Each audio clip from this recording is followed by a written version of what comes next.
Magandang araw sa iyo. Alam mo, siguro naranasan mo na rin to, no?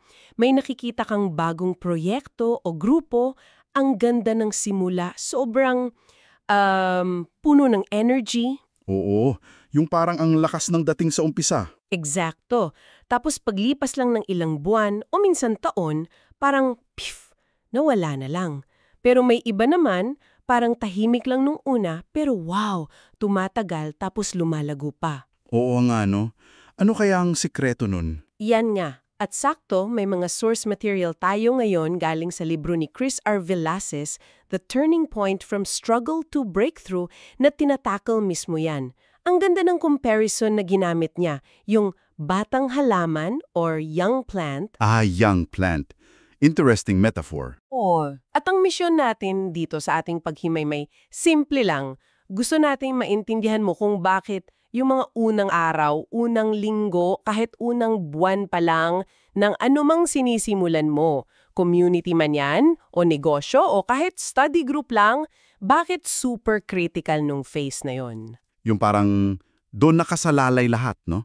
Parang ganun nga. Ano ba talaga yung mga sangkap, kumbaga, para hindi lang siya basta tumubo, pero magkaugat ng malalim, maging matibay, tapos, eto pa, mamunga at dumami pa. Parang detective work sa ugat ng success. Okay, simulan na natin tong paghuhukay. Sige, game. Unahin natin yung mismong image na yan, yung young plant. Based sa mga binasa natin, bakit kaya ito yung pinili niyang metaphor? Ano bang meron sa stage na to na sinasabing fragile daw, marupok, pero at the same time, decisive? Yun yung parang mapagpasya para sa future. Alam mo, ang ganda niyang metaphor ng young plant kasi pinapakita niya agad na yung pinaka-importante sa simula, madalas hindi mo nakikita eh. Yung mga underground ba? Oo, yung tinutukoy ng source material dito ay yung invisible DNA. Isipin mo ha, hindi lang yung gaano kabilis sumaba yung tangkay o dumami yung dahon na siguro katumbas nun yung bilang ng miyembro, laki ng pondo, di ba? Oo, yung mga surface level na metrics. Exactly. Ang tunay na usapan dito, yung mga ugat. Yung identidad ng grupo, sino ba talaga tayo? Yung kultura na nabubuo, paano ba tayo kumikilos dito? At saka yung style ng leadership, sino ba yung nagpapalago at paano? Etong mga invisible DNA na to na naitatanim sa mga unang araw pa lang, ito yung magsasabi kung kakayanin ba nung halaman yung mga pagsubok. Pagsubok, like tagtuyot o bagyo, ganon. Oo, mga ganon, mga challenges na darating talaga. Yung tibay niya nakadepende sa mga ugat na yon, sa DNA na yon. Okay, gets ko. At dito na siguro papasok yung medyo masakit na katotohanan na sinasabi rin sa sources. Kasi maraming magandang simula na hindi tumatagal dahil sa mga tinatawag na deficits, parang mga sakit ng batang halaman. Tama, mga pagkulang. Oo, nabanggit yung identity drift. Ano to? Parang yung halaman na hindi malaman kung ano ba talaga siya. Parang ganun nga. Sa grupo, kapag lumabo na yung purpose, yung bakit nila hindi na malinaw. So, madali na silang maligaw, manghina. Parang nawawalan ng direksyon. Gets. Tapos meron pa yung leader dependency. Ito yata yung common eh. Oo. Ito yung halaman na parang nakaasa lang sa isang tukod. Sa grupo, ito yung sobrang dependent sa founder o sa isang star player lang. Naku, delikado yun. Sobrang delikado. Kasi pag nawala yung leader na yun, umalis, napagod or whatever, wala namang naihandang kapalit, walang ibang leader na pinalago mula sa loob. Ano mangyayari? Bagsak. Malaki ang chance. Bagsak talaga.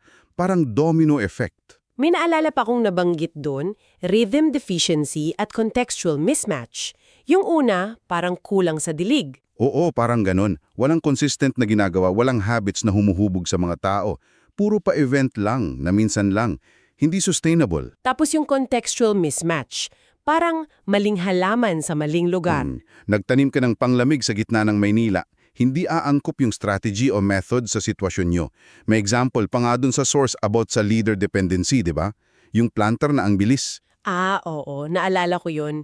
Yung in just 9 months, 120 katao agad. Grabe yung bilis. Super bilis. Pero yung nga, ang problema, siya lang yung bida. Halos siya lahat gumagawa.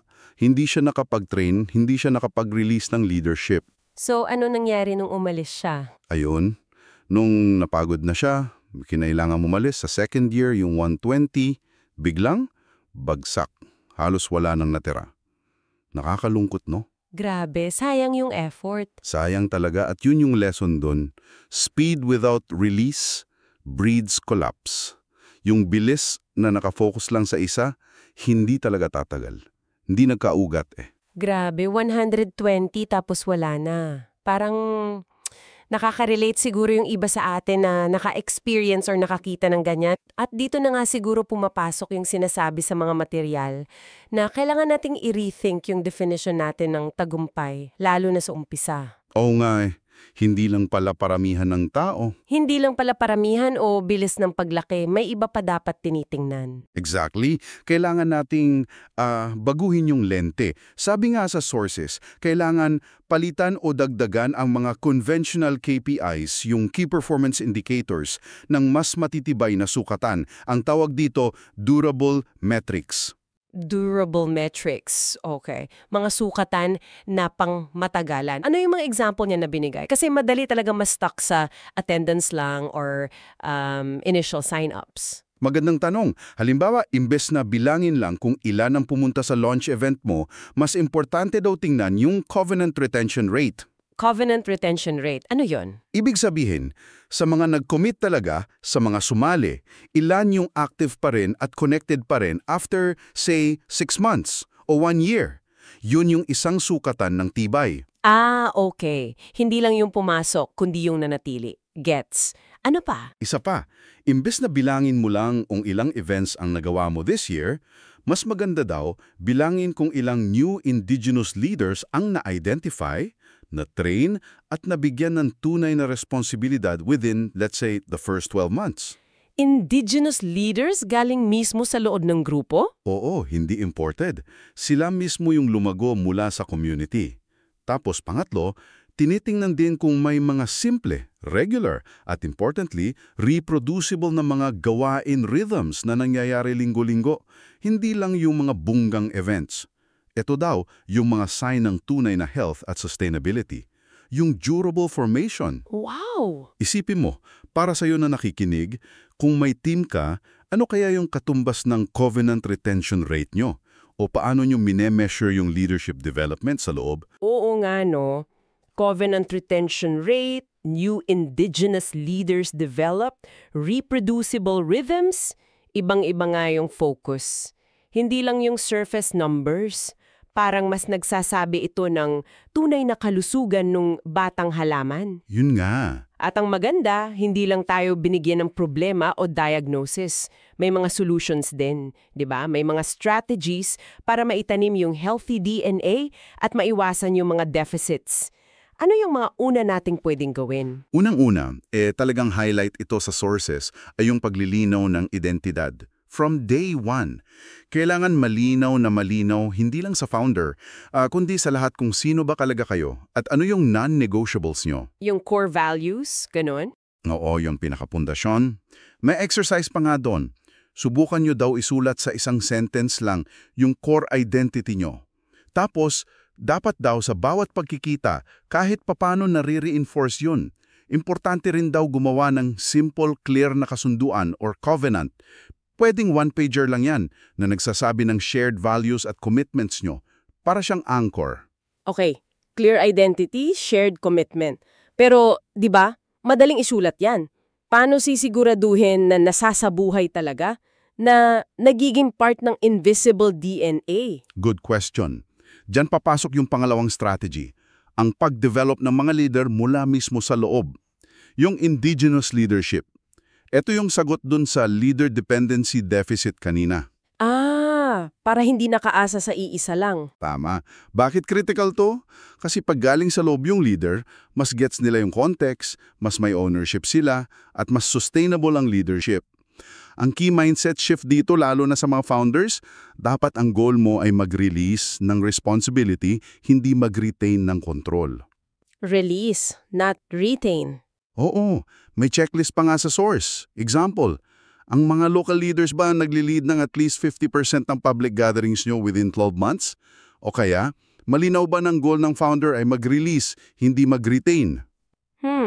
Ideal yan. Pero para sa'yo na nakikinig na baka nagsisimula pa lang, 'di ba? Parang medyo nakakatakot mag-release agad. Lalo na kung feeling mo, ikaw pa lang talaga yung may hawak ng vision. Natural yung pabanayan pero hindi naman to biglaang bitaw eh.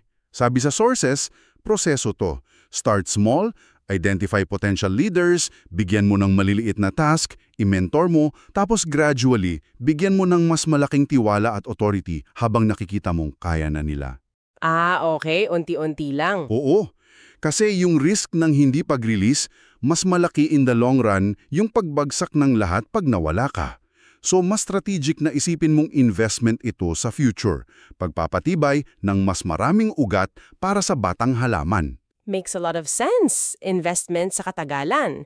So, clear identity, local leadership development, ano yung pangatlo? Pangatlo at konektado to sa leadership dev ay yung pag-prioritize ng simple, paulit-ulit na gawain o rhythms kesa sa mga malalaki pero one-time, big-time lang na events.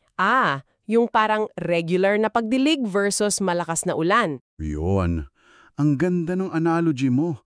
Itong mga rhythms, sila yung araw-araw na dilig, yung sikat ng araw, yung konting pataba linggo-linggo. Yung malalaking events parang malakas na ulan nga, minsan lang. Mahalaga din, pero hindi yun ang nagpapalaki day to day. So, mas effective pala yung maliliit pero consistent. Based sa principles dito, oo. Yung mga simple, reproducible patterns like isang template para sa meeting na kahit sino kayang mag-facilitate, hindi lang yung expert, mas effective daw yung sa pag-build ng culture at sa pag-multiply. May example pa nga doon, yung 45-minute reproducible meeting template. Ang point is, ang mga pang-araw-araw, lingguhang rhythms ay mas nakakabuo ng matibay na kultura kaysa sa mga hiwa-hiwalay na programa. Kasi nagiging habit siya nagiging normal. Okay, simple and reproducible rhythms. Tapos, may pang-apat pa ata, about sa pag-angkop. Oo, yung contextualization. Pag-angkop sa lokal na kultura at sitwasyon. Super importante nito. Hindi pwedeng basta copy-paste lang ng strategies from somewhere else, kahit successful pa sila dun. Kailangan mong pag-aralan ano yung universal principles dito. Halimbawa, community, leadership, dev. Tapos, paano mo ito isasalin sa paraang magiging meaningful, acceptable, at sustainable sa inyong specific context? Sa inyong kultura, sa inyong resources. Oo, sa inyong challenges. Yung tanong is, paano mo to isusuot na tama ang fit sa inyo? Binibigyan din sa material yung ganda ng pagkuha ng wisdom from different cultures, Asia, Latin America, Africa, para makita na maraming paraan, hindi one size fits all. Talagang hindi. So parang recipe nga, may core ingredients ka, identity, leadership, rhythms, pero yung timpla, depende sa panlasa at available na sangkap sa lugar nyo.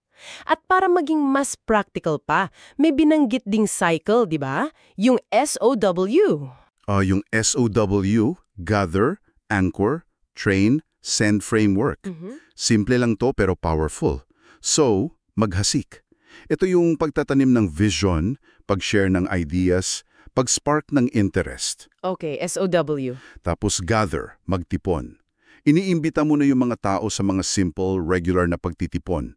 Dito sila nag-uumpisang mag-connect at matuto. Gather. Then anchor, pagtibayin. Ano to? Dito pinapalalim yung foundation. Tunutuyungan mo silang magkaroon ng habits, ng disciplines, kung faith context, na nagpapatibay sa kanila. Dito pumapasok yung rhythms na pinag-usapan natin. Okay. SOW, gather, anchor, tapos train at send.